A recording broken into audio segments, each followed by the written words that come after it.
अस्सलाम वालेकुम प्यारे बच्चों, जैसा कि आप जानते हैं किंडम उर्दू की पढ़ाई जारी है। किंडम उर्दू में हमने आपको बे का ख़ानदान आज का मुतारिफ करवा रहे हैं।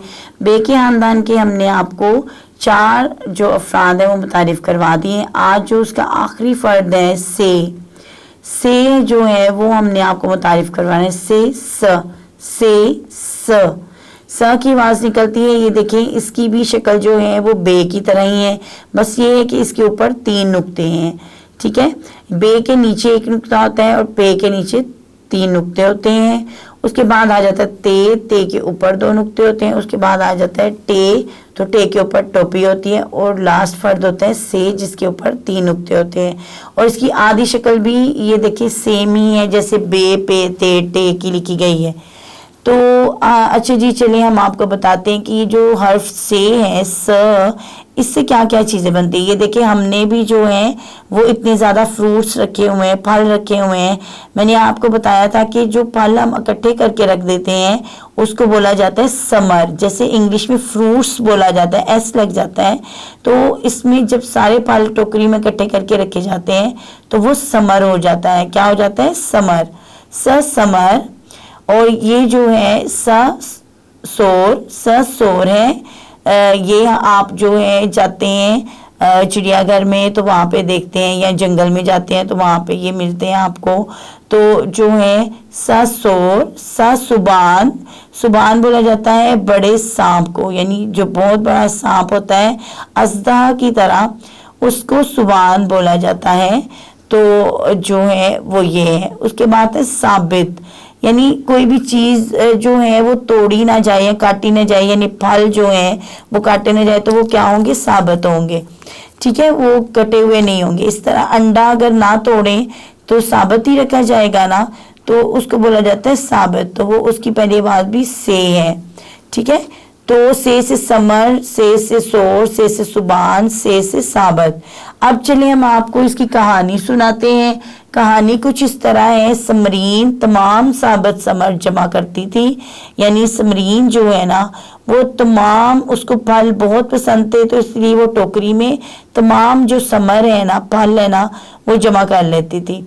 ठीक है, एक दिन उसने सुबान देखा। एक दिन जब वो पिकनिक मनाने गई बाग में, तो सारे अपने जो फल हैं यानी समर जो है वो अपने साथ लेके गई। तो वो सारे जो समर इकट्ठे कर रही थी तो लेकर उसको, ये देखें, बैठने आई है घास के ऊपर, तो उसको ये बहुत बड़ा सा सांप नजर आ गया। इसको कहते हैं सुबान। इसकी पहली आवाज भी से है, जो बहुत बड़ा था। कुछ देर बाद एक सोर आया और उसे भगाया, यानी उसके बाद जो है ना एक सोर आ गया जिसने सुबान को भगाया, क्योंकि वो बच्ची जो थी ना वो डर रही थी, समरीन जो है वो डर रही थी, तो इसीलिए जो है सोर ने आके सुबान को भगा दिया। तो देखिए, हमने आपको इतनी मज़े की नज़म भी सुनाई है सारी, और पढ़ाई भी करवाई है, तो आपको समझ आ गई होगी। अब हम इसकी सरगर्मी करेंगे। सरगर्मी कुछ इस तरह है। अच्छा जी, जैसे हम आपको बता रहे थे कि पहले हमने आपको सारे बे के ख़ानदान की पढ़ाई कराई है, अब जो है हम इनकी सरगर्मियाँ आपको करवाएंगे। सरगर्मियाँ कुछ इस तरह से है। पहली सरगर्मी जो है वो हरूफ को इनकी आदि अशकाल से मिलाएं। तो ये देखिए, ये पहला हर्फ है बे, तो इसकी आदि अशकाल है ब, तो हमने इसको ब से मिला दिया। दूसरा हर्फ है पे, तो पे को हमने इसकी आदि शक्ल से मिलाया प से। आगे आ रहा है ते, तो ते को हमने ते की आदि शक्ल से मिलाया, जहां पर हमें 2 नुक्ते नजर आ रहे हैं।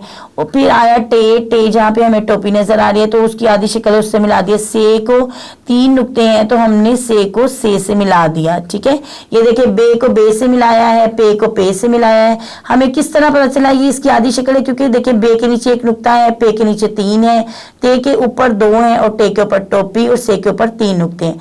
अच्छा, ये दूसरी अब आ रही है मुतलका तस्वीर के गिर्द दायरा लगाएं। अब यहाँ पर ये देखिए हर्फ दिए गए हैं, तो हर्फ में हमने आपको ये 3 तस्वीरें दी हैं।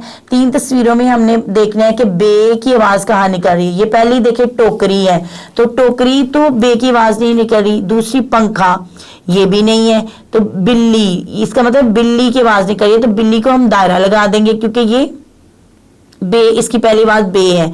अब आगे आ जाए जी, ये पे है, तो पे से सबसे पहली तस्वीर है परिंदा, तो उसके बाद आ जाता है आम, तो आम की पहली आवाज तो पे नहीं है, परिंदा की है थी। उसके बाद है बकरी, तो बकरी की आवाज भी पे नहीं है, तो इसका मतलब परिंदे को हम दायरा लगाएंगे, इसकी पहली आवाज पे है। उसके बाद ते, तो ते देखिए सबसे पहले हमें बैंगन नजर आ रहा है, बैंगन की तो बे होती है। दूसरी तस्वीर हमें नजर आ रही है तरबूज, तरबूज की आवाज ते निकल रही है। लेकिन हम आगे देखते हैं अनानास, तो अनानास की तो अलिफ है, तो इसका मतलब है हम तरबूज को जो है वो दायरा लगाएं क्योंकि उसकी पहली आवाज ते है। उसके बाद टे, टे से पहला जो है तराजू, इसकी ते निकल रही है। दूसरा है टोपी, इसके बाद टे निकल रही है। और तीसरा है आलू बुहारा, इसका मतलब है टोपी जो है उसकी पहली आवाज टे है, तो हम उसको दायरा लगा देंगे। आगे आ रहे हैं से, तो पहली तस्वीर जो है टमाटर, दूसरी जो है वो है पौधा, और तीसरी जो है वो है समर। तो इसका मतलब है टमाटर और पौधा तो टे और पे की आवाज निकल रही है, इसका मतलब समर जो है उसको दायरा लगाएंगे क्योंकि उसकी पहली आवाज जो है वो से है। तो इस तरह हमारी ये दोनों सरगर्मियां जो है वो कंप्लीट हो गई हैं, सरगर्मी नंबर 1 और सरगर्मी नंबर 2।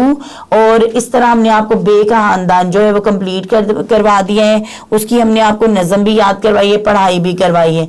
तो अल्लाह हाफिज।